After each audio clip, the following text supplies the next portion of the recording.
Hello दोस्तों, कैसे हैं? आशा करता आप सब ठीक ही होंगे। तो आज का कहानी है इंदिरा एकादशी व्रत की कथा। इसे श्रावणी व्रत कथा भी कहते हैं। धर्मराज युधिष्ठिर कहने लगे कि हे भगवान, अश्विनी कृष्ण एकादशी का क्या नाम है? इसकी विधि तथा फल क्या है? सो कृपा करके कहिए। भगवान श्री कृष्ण कहने लगे कि इस एकादशी का नाम इंदिरा एकादशी है। यह एकादशी पापों को नष्ट करने वाली तथा पितरों को अधोगति से मुक्ति देने वाली होती है। हे राजन, ध्यान पूर्वक इसकी कथा सुनो। इसके सुनने से मात्र से ही वाजपेयी यज्ञ का फल मिलता है। प्राचीन काल में सतयुग के समय में महेशमती नामक एक नगरी में इंद्रसेन नाम का एक प्रतापी राजा धर्म पूर्वक अपनी प्रजा का पालन करते हुए शासन करता था। वह राजा पुत्र, पौत्र और धन आदि से संपन्न और विष्णु का परम भक्त था। एक दिन जब राजा सुखपूर्वक अपनी सभा में बैठा था तो आकाश मार्ग में से महर्षि नारद उतरकर उसकी सभा में आए। राजा उन्हें देखते ही हाथ जोड़कर खड़ा हो गया और विधि पूर्वक आसन और अर्घ्य दिया। सुख से बैठकर मुनि ने राजा से पूछा कि हे राजन, आपके सातों अंग कुशल पूर्वक है तो तुम्हारी बुद्धि धर्म में और तुम्हारा मन विष्णु भक्त में तो रहता है। देवर्षि नारद जी की ऐसी बातें सुनकर राजा ने कहा, हे महर्षि, आपकी कृपा से मेरे राज्य में सब कुशल है तथा मेरे यहाँ यज्ञ कर्मादि स्वीकृत हो रहे हैं। आप कृपा करके अपने आगमन का कारण कहिए। तब ऋषि कहने लगे कि हे राजन, आप आश्चर्य देने वाले मेरे वचनों को सुनो। मैं एक समय ब्रह्मलोक से यमलोक को गया। वहाँ श्रद्धापूर्वक यमराज से पूजित होकर मैंने धर्मशील और सत्यवान धर्मराज की प्रशंसा की।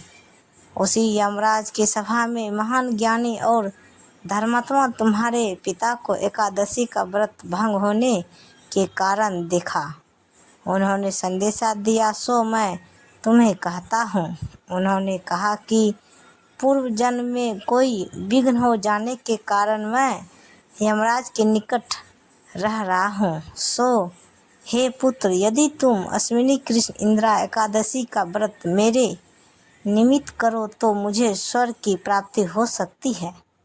इतना सुनकर राजा कहने लगा कि हे महर्षि, आप इस व्रत की विधि मुझसे कहिए। नारद जी कहने लगे, अश्विनी माह की कृष्ण पक्ष की दशमी के दिन प्रातःकाल श्रद्धापूर्वक स्नान आदि से निवृत्त होकर पुनः दोपहर को नदी आदि में जाकर स्नान करें। फिर श्रद्धापूर्वक पितरों को श्राद्ध करें और एक बार भोजन करें। प्रातः काल होने पर एकादशी के दिन दातून आदि करके स्नान करें। फिर व्रत के नियमों को भक्ति पूर्वक ग्रहण करता हुआ प्रतिज्ञा करें कि मैं आज संपूर्ण भोगों को त्याग कर निराहार एकादशी का व्रत करूँगा। हे अच्युत, हे पुंडरीकाक्ष, मैं आपकी शरण हूँ, आप मेरी रक्षा कीजिए। इस प्रकार नियम पूर्वक शालिग्राम की मूर्ति के आगे विधि पूर्वक श्राद्ध करके योग्य ब्राह्मणों का फलाहार का भोजन कराएं और दक्षिणा दें। पितरों के श्राद्ध से जो बच जाए उसको सूंघ कर गौ को दें तथा धूप, दीप, गंध, पुष्प, नैवेद्य आदि सब सामग्री से ऋषिकेश भगवान का पूजन करें। रात में भगवान के निकट जागरण करें। इसके पश्चात द्वादशी के दिन प्रातःकाल होने पर भगवान का पूजन करके ब्राह्मणों को भोजन कराइए। भाई, बंधुओं, स्त्री और पुत्र सहित आप भी मौन होकर भोजन करें। नारद जी कहने लगे कि हे राजन, इस विधि से यदि तुम आलस रहित होकर इस एकादशी का व्रत करोगे तो तुम्हारे पिता अवश्य ही स्वर्गलोक को जाएंगे। इतना कहकर नारद जी अंतर्ध्यान हो गए। नारद जी के कथन अनुसार राजा द्वारा अपने बांधवों तथा दासों सहित व्रत करने से आकाश से पुष्प वर्षा हुई और उस राजा का पिता गरुड़ पर चढ़कर विष्णु लोक को गया।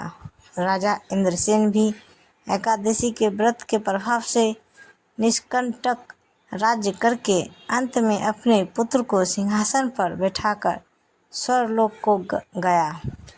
हे युधिष्ठिर, यह इंदिरा एकादशी के व्रत का महत्व मैंने तुमसे कहा।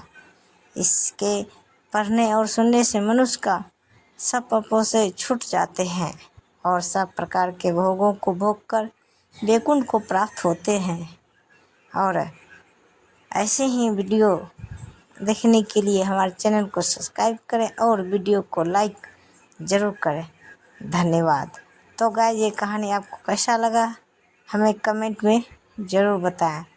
तो गाइस, मिलते हैं अगले वीडियो के साथ। तब तक बाय बाय गाइस।